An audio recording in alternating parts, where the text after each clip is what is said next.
Good evening বন্ধুরা, সবাই কেমন আছেন? আশা করছি সবাই ভালো আছেন, আমিও ভালো আছি। আজকে সন্ধ্যের সব রান্না বান্না শুরু করব। আজকে রান্না করব রাত্রিতে কাবলি ছোলা আর রুটি। এখানে আমি কাবলি ছোলা আর আলু সেদ্ধ বসাবো, সেই জন্য সবকে ধুয়ে নিয়েছি। প্রেসার কুকারে সেদ্ধ বসিয়ে দেব।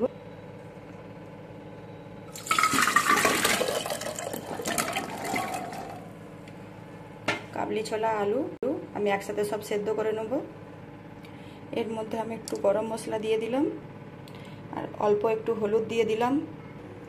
তো এটা আমি সেদ্ধ বসিয়ে দিয়ে, আর সন্ধ্যের সময় টিফিন করার জন্য আমি এখানে একটু এই যে পেঁয়াজ আলু আর বেসন নিয়েছি, একসাথে সব মেখে ভাজাবো। পেঁয়াজই বলা যায়, একে বানাবো, কেননা সবাই আমার ছেলে পড়তে রেখে সবাই ফিরলে একসাথে টিফিন করা হবে। আলুটা দিয়ে দিলাম, পেঁয়াজ কুচি, লঙ্কা কুচি আর একটু আদা কুচি করে রেখেছিলাম, ওটাও দিয়ে দিলাম। অল্প একটু কালো জিরে দিয়ে দিলাম। আর এখানে আমি একটু লঙ্কা গুঁড়ো একটু হলুদ গুঁড়ো দিয়েছি। এবার একটু জল দিয়ে মেখে নেব। এখানে আমি সব মেখে নিয়েছি। সবার শেষে আমি একটু নুন দিয়েছি, এটা দিয়ে ভালো করে আবার মেখে নেব সবকে।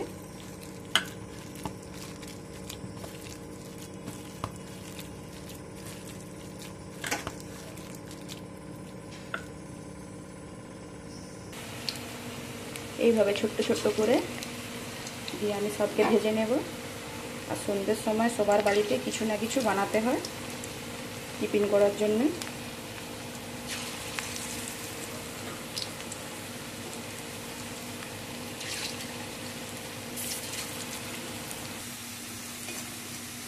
একটু একটু করে সবকে উল্টে দিই। একটা দিক হয়ে গেছে।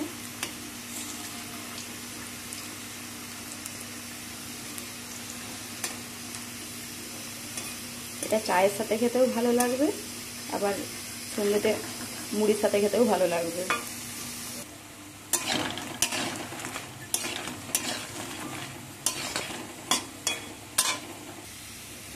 হালকা আঁচে এগুলোকে ভাজতে হবে, না হলে বাইরটা লাল হয়ে যাবে আর ভেতরটা নরম রয়ে যাবে।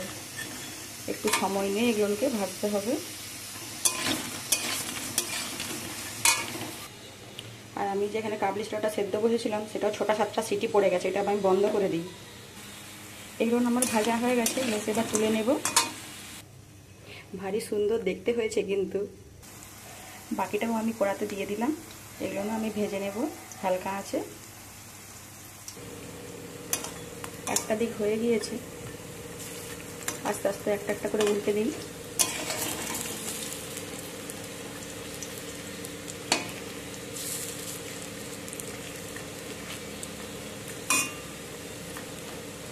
খেতে দারুণ লাগে এগুলো।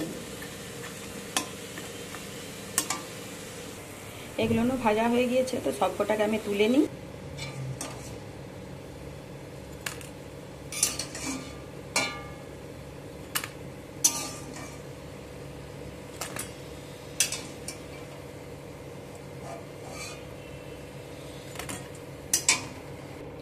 এবার চলুন কাবলি ছোলার জন্য যে তরকারিটা করব সেটার জন্য মশলা বানিয়ে নিই।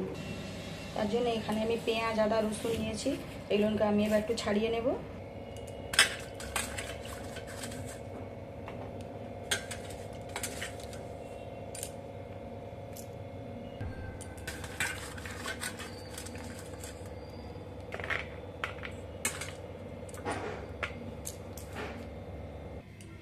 এখানে আমি পেঁয়াজ আদা রসুন কুচি করে নিয়েছি, আর একটুখানি ক্যাপসিকাম ছিল ফ্রিজেতে, সেটাও কুচি করে নিয়েছি।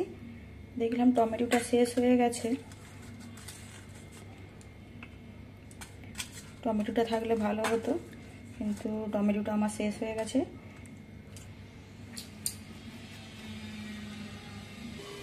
আদা রসুন একসাথে বেটে নিচ্ছি। পেঁয়াজি ভাজার পরে বেশ খানিকটা তেল বেশি হয়েছে, এতটা তেল আমার লাগবে না, কিছুটা তেল কমিয়ে দেব, দিয়ে এই তেলেই আমি তরকারিটা করে নেব। এখানে ফোড়নে আমি জিরা আর লঙ্কা দিয়ে দিয়েছি, দিয়ে পেঁয়াজটা দিয়ে দিলাম।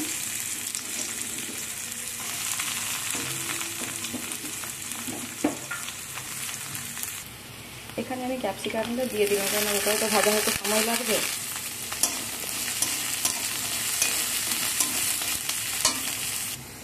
এর মধ্যে এখন আমি আদা রসুনের পেস্টটাও দিয়ে দিলাম, সবকে ভালো করে ভাজা করে নেব।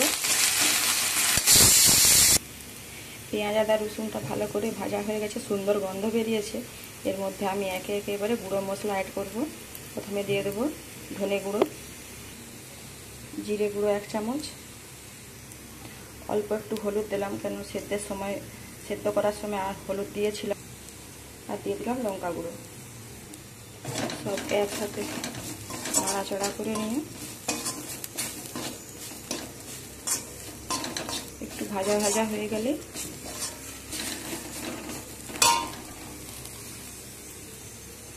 এর মধ্যে অল্প একটু জল দিয়ে দেবো,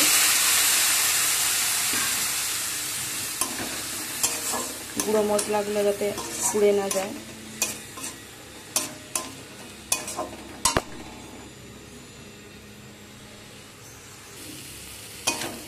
এখানে জল দিয়ে কষানোর পরে কি সুন্দর তেল ছেড়ে দিয়েছে মশলা থেকে। এখন সেদ্ধ করা কাবলি ছোলাগুলো দিয়ে দেবো।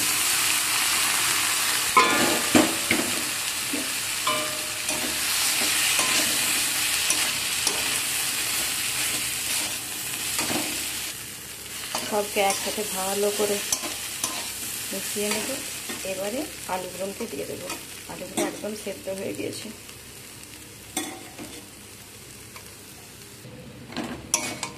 সব একসাথে ভালো করে কষিয়ে নিয়েছি। মধ্যে দিয়ে দেবো এবারে জল। এর মধ্যে অল্প একটু চিনি দিয়ে দেব, দিয়ে দেব কুচানো ধনে পাতা,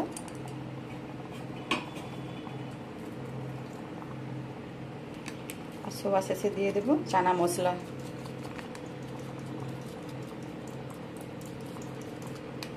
ব্যাস আমাদের চানা মশলা রেডি।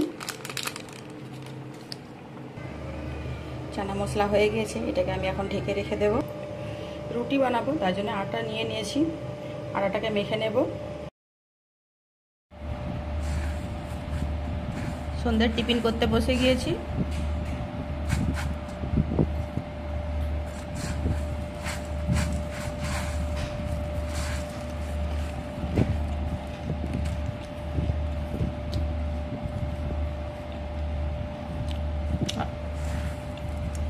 খুব সুন্দর হয়েছে পেঁয়াজগুলো। কেমন হয়েছে? ভালো হয়েছে।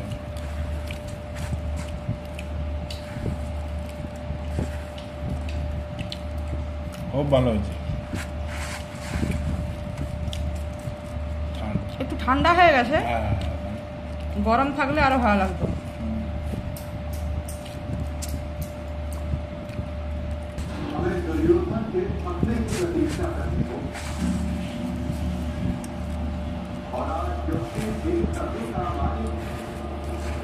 जब दुर्योधन ने लड़ने का फल शेष था,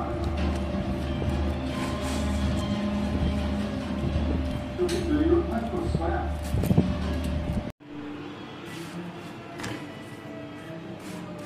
রুটিগুলোকে ভেজে নেব।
আমরা এখানে খাওয়া দাওয়া আরম্ভ করে দিয়েছি।